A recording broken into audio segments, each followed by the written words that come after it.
हुआ करते थे। जी। और इसी तरह मौसीकी में पाकिस्तान का तो खैर अभी भी अगर आप इंडिया जाएं और वहाँ कभी बात करें तो वो ये एतराफ़ करते हैं कि क्लासिकल म्यूज़िक में आपका और हमारा कोई मुकाबला नहीं है। पाकिस्तान बहुत हम्म। आगे रहा हमेशा, और आज भी पाकिस्तान क्लासिकल म्यूज़िक में बहुत आगे है।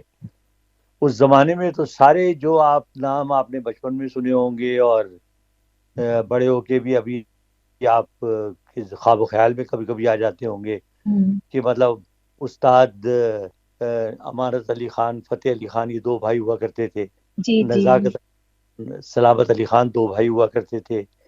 रोशन आरा बेगम हुआ करती थी। जी। और ये और क्लासिकल लोगों का आपको बता रहा हूँ। बाकी गाने हम्म। वालों में तो सारे मेहदी हसन, मलिका तरन्नुम नूरजहां, अहमद रुश्दी, माला, नसीम बेगम, मसूद राना, इखलाक अहमद। रजा, अखलाक अहमद तो चले बहुत बाद में आए। अच्छा। उसके बेशुमार ये सारे बड़े बड़े लोग थे। और क्लासिकल म्यूजिक, अब तो लोग मजाक उड़ाते हैं बच्चे, अगर मैं अपने बच्चों को भी बताऊं तो वो कहते हैं कि ये क्या होता है। तो लेकिन हम्म। उस जमाने में क्लासिकल म्यूजिक बहुत सुना जाता था और बड़ी मकबूलियत हासिल थी। उस जमाने में मुश्किल रेगुलर है। महफिलें मौसीकी हुआ करती थी। रेडियो पाकिस्तान में थी, हम्म। की महफिलें मौसीकी होती थी। और इत्तेफाक की बात है, मैं चूंकि हर दर्द की दवा हुआ करता था, लिहाजा मैं महफिल मौसीकी का भी मेन अनाउंसर होता था हमेशा। तो अच्छा उसमें अच्छा। एक दिन होता था लाइट म्यूजिक का, आप आम गाने की टाइप की चीजें, गजलें वजलें, ये वो होता था। ठीक है जी। और उसके बाद एक दिन होता था क्लासिकल म्यूजिक का, एक मिक्स अच्छा। हुआ करता था दरमियान में। तो हम्म। आखिरी दिन जो क्लासिकल म्यूजिक होता था उसमें भी लोगों की बहुत बड़ी तादाद आया करती थी देखने के लिए। अच्छा। और क्लासिकल म्यूजिक के बारे में मैं आपको बताऊं, एक बड़ी, अयूब रूमानी साहब हमारे स्टेशन डायरेक्टर होते थे, उन्होंने एक मरतबा बड़ी मजेदार बात की। रोशन आरा हम्म। बेगम यानी उस्तादों में थी क्लासिकल म्यूजिक हम्म। के।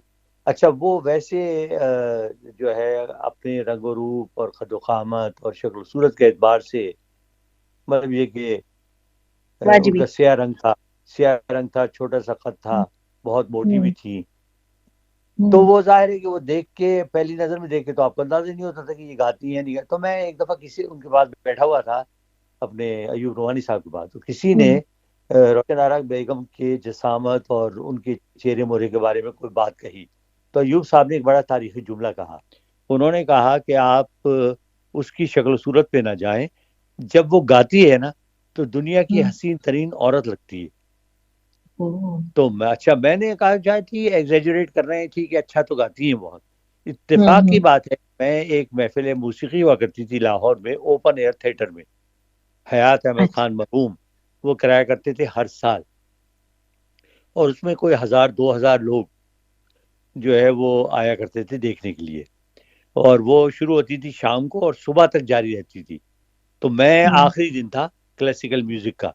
तो आखिरी सिंगर जो थी वो रोशन आरा बेगम थी। हम्म। अच्छा, लोग खासे मौजूद थे, कुछ चले गए थे, लेकिन 800 900 लोग अभी भी मौजूद थे। उन्होंने कोई तकरीबन 4 बजे करीब गाना शुरू किया। अच्छा, और हर लोग बड़े दाद दे रहे थे, जो ज़ाहिर क्लासिकल म्यूजिक को समझने वाले थे वही रह गए थे। हम्म। अच्छा, वो गाती रही कुछ 2 2.5 घंटे, ओह। यहाँ तक कि सूरज निकलने वाला हो गया, ओह। हल्की हल्की अच्छा। रोशनी फैलने लगी। अच्छा, उस वक्त एक बड़ा मजेदार, जहां पर वो स्टेज बनाई गई थी ना, हम्म। उसके ऊपर घने दरख्त थे मूलसरी के। मूलसरी आपको नहीं पता होगा, छोटे छोटे फूल आते हैं उसमें सफेद रंग के। अच्छा, और हल्की अच्छा। सी खुशबू होती है उसमें। तो हल्की हल्की हम्म। हवा चल रही थी, अप्रैल का मौसम था। तो मैं अच्छा, सारे अनाउंसर्स चले गए थे क्योंकि मैं ही आखिर में क्लोजिंग मैंने करनी थी, तो मैं ही सिर्फ रह हम्म। गया था। आप यकीन करें अच्छा। कि मुझे वाकई अयूब रुमानी साहब के जुमले याद आ रहे थे, जिस तरीके से वो गा रही थी और जो कुछ भी वो गा रही थी।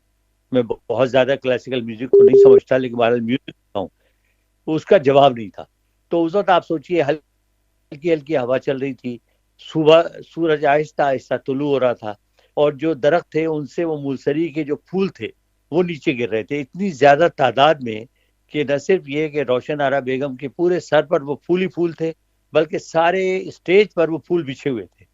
और लोगों का ये आलम था कि वो उठने का नाम नहीं, यहाँ तक कि सूरज निकल आया और फिर मैंने अनाउंसमेंट की कि हम माजरत चाहते हैं, अब चूंकि दिन निकल आया है लिहाजा हमें अपनी महफिल मौसीकी ख़त्म करनी पड़ रही है।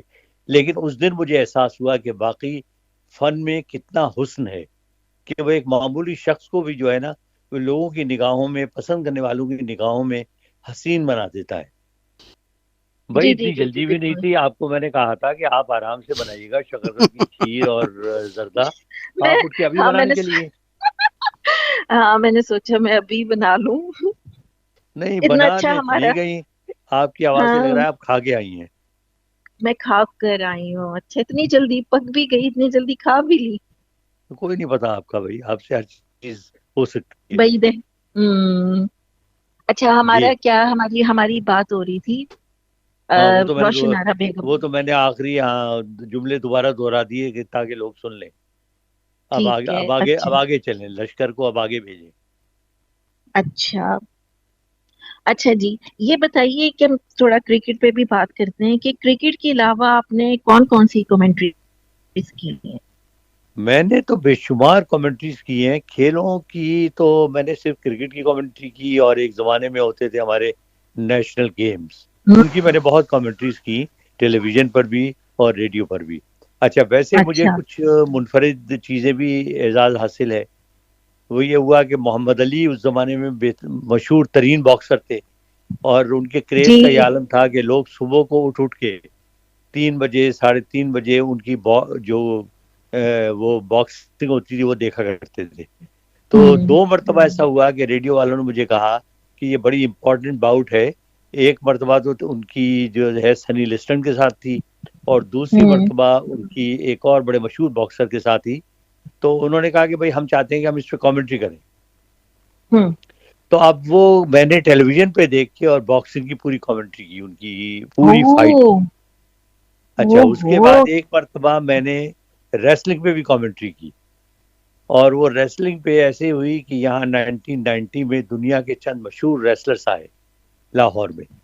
और उस हम्म। जमाने में रेसलिंग टेलीविजन पे बेइंतहा मकबूल थी, खासतौर से नौजवानों में। तो मुझे याद है कि जो फोर्टिस स्टेडियम था वहां पर ये इसका वो बनाया गया था, एरिना। और फोर्टिस स्टेडियम में कम अज कम कोई मेरा ख्याल है 5-7 हजार लोग देखने के लिए आए थे। तो वो भी हम्म। मैंने रेडियो पे लाइव कमेंट्री की, कोई 2-2.5 घंटे की, क्या बात है पहलवानों की भाई। कमेंट्री। हरफन मौला है आप नहीं, तो। वजह असल में पता है क्या है, वजह ये है, मैंने आपको पहले कहा कि मुझे चूंकि शौक रहा है पढ़ने का भी और देखने का भी। मतलब अभी भी हम्म। मैं वो चीजें जिनसे मुझे बहुत ज्यादा दिलचस्पी नहीं है, लेकिन मैं हम्म। उनकी नॉलेज जरूर रखता हूँ। तो मुझे हम्म। एडवांटेज ये रहा कि जैसे अब अवामी मेले का मैंने पहले जिक्र किया था। अब जी। अवामी मेले में हर किस्म के खेल होते थे, मतलब ये ऊँटों के डांस, घोड़ों के डांस, ठीक है जी। अच्छा, ऊँट जो है ना, नेजाबाजी के मुकाबले, वैसे रक्स, अब सब चीज़ों को आपको डिस्क्राइब करना पड़ता था। तो अगर जाहिर है आपके हम्म। पास नॉलेज ना हो तो आप डिस्क्राइब कैसे करेंगे। तो वो सही। इसलिए मुझे किसी जगह भी कोई मतलब भी शर्मिंदगी कभी महसूस नहीं हुई। जाहिर है आपके पास नॉलेज थी तो आप कैसे आप शर्मिंदा होते। जी हाँ, बिल्कुल। हाँ। अच्छा आजकल की क्रिकेट का आप मुझे बताएं ना कि क्या सिचुएशन चल रही है आजकल मौजूदा। अरे पाकिस्तान की तो बड़ी बुरी हालत है। वर्ल्ड कप हाँ चल रहा जी। है, और आज बड़ा इम्पोर्टेंट मैच था भारत और न्यूजीलैंड का।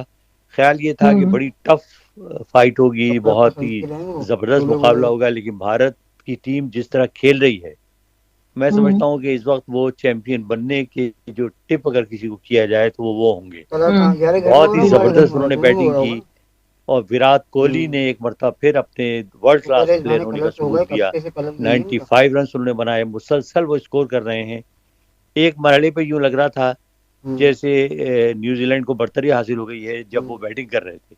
तो उनका स्कोर हम्म। तकरीबन 240 था और 5 आउट हुए थे। लेकिन बाकी उनकी विकेटें इतनी तेजी से गिरी कि पूरी टीम 273 रन बनाकर आउट हो गई, और भारत ने हम्म। 5 विकेटों के नुकसान, 6 विकेटों के नुकसान पर ये स्कोर पूरा कर लिया। पाकिस्तान की हालत ये है कि अब पाकिस्तान का कल मुकाबला है अफगानिस्तान से, और अच्छा पाकिस्तान को अब कम से कम 3 मैच जीतना हर हालत में जरूरी है। आपको क्या अफगानिस्तान से लगता है। पाकिस्तान को जीतना चाहिए लॉजिकली, उसके बाद हम्म। बांग्लादेश को भी हराना चाहिए, और एक मैच मैं समझता हूं कि आपको न्यूजीलैंड, साउथ अफ्रीका और इंग्लैंड, इनमें से किसी एक टीम से जीतना लाजमी है अगर आपने सेमीफाइनल तक पहुंचना है।